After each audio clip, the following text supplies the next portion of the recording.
उस्मानाबाद जिल्ह्यातील उमरगा या ठिकाणी 2013 साली चालू करण्यात आलेल्या राष्ट्रीय महामार्गाच्या चौपदरीकरणाच्या कामाला आता तब्बल 6 वर्ष होत आहेत, पण तरी देखील काम आता अति संथ गतीने होत असल्याने नागरिक, वाहन चालक तसेच पादचाऱ्यांना या ठिकाणाहून प्रवास करताना मोठी कसरत करावी लागते।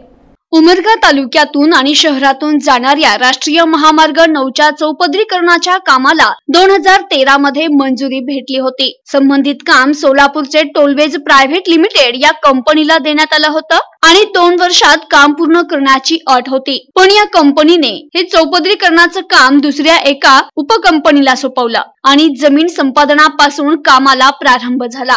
परंतु सुरुवातीच्या काळातच शेतकऱ्यांना त्यांच्या संपादित केलेल्या जमिनीला योग्य मोबदला न मिळाल्यानं शेतकरी आंदोलने उभी राहिलीये। त्यामुळे त्यातच 1-1.5 वर्ष लोटला। परिणामी आजतागायत या चौपदरीकरणाचं काम 50% देखील पूर्ण झालं नाहीये। कुठलाच उड्डाणपूल तयार झालेला दिसत नाहीये। त्यामुळे उमरगा शहर आणि तालुक्यातील सर्व नागरिक, वाहन चालक, पादचारी आदींना नाहक त्रास सहन करावा लागतोय। गाडी चालवताना तारेवरची कसरत करावी लागतीये। खड्डे चुकवण्याच्या नादात अपघातांना तोंड द्यावं लागतंय। अपघात होणं ही आता उमरगेकरांच्या दैनंदिन जीवनातील अविभाज्य घटक बनलेला दिसून येतोय। खड्ड्यातून गाडी चालवणं हा आमचा जन्मसिद्ध हक्क आहे आणि याच खड्ड्यात आमचा अंत होणार हे अभिमानास्पद असल्याचं उमाकांत मम्माळे या नागरिकाने NTV न्यूज मराठीशी बोलताना सांगत आपला रोष व्यक्त केला। तर संबंधित खड्डे तात्काळ बुजवले नाही तर याच खड्ड्यात वृक्षारोपण करून पर्यावरण समतोल राखण्यात येईल असे विचार संतप्त नागरिकांनी मांडले। आता गाडीवर पडलो राव, हे काय रस्त्याचे खड्डे बिड्डे काय गाडी चालवताय। कुठला राहणार कुठलं तुम्ही? तुरोरी हो। बरं, हे खड्डे कधीपासून आहेत? अहो 2014 पासून रोडचं काम चालू आहे। खड्डे विचित्र खड्डे आहेत आणि गाड्याला पडायला लागल्यात आणि आता जस्ट मी पडलो त्या खड्ड्यात। पाणी मारते, गाडी स्लिप होते। गाडी चालवताना गाडी स्लिप होते, खड्ड्यात गाडी गेल्यानंतर गाडी स्लिप होऊन पडायला लागली। गाडीने चालवायलाच येत नाही।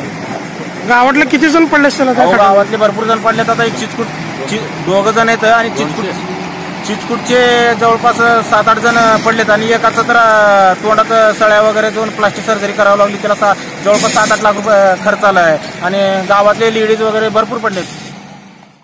काय झालं साहेब? काल रात्री मी उमरगावून येत असताना रस्त्यामध्ये खड्डे, गाड्याची ट्रॅफिक धुराळा भयंकर। रात्री अवका पडलो मी गाडून हे माझ्या अवकाय पायाला मार लागला का? हा, पायाला मार लागला, मुक्का मार लागला।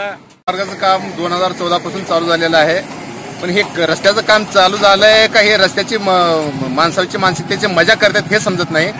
जवळपास ह्या मार्गावरती जवळपास 200 ते 250 लोक जखमी झाले ह्या खड्ड्यामध्ये पडून आणि एवढं निकृष्ट काम या भागामध्ये कायमचं चालू आहे।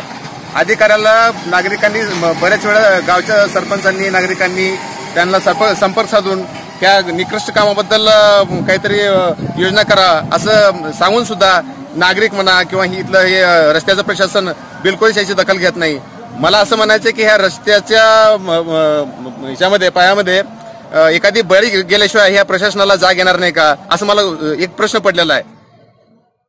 जवळजवळ या मार्गाचं काम 5 ते 6 वर्ष झालं चालू आहे, परंतु आतापर्यंत या कंपनीनं हे काम व्यवस्थित न करता कंटिन्यू काम बंद ठेवायचा प्रकार केले। गुडघ्या इतके खड्डे पडले, बरेच लोक कमीत कमी आतापर्यंत 200 ते 300 लोक या रोडच्या खड्ड्यात पडून जखमी आहेत। सध्या ते दवाखान्यामध्ये ट्रीटमेंट घेत आहेत।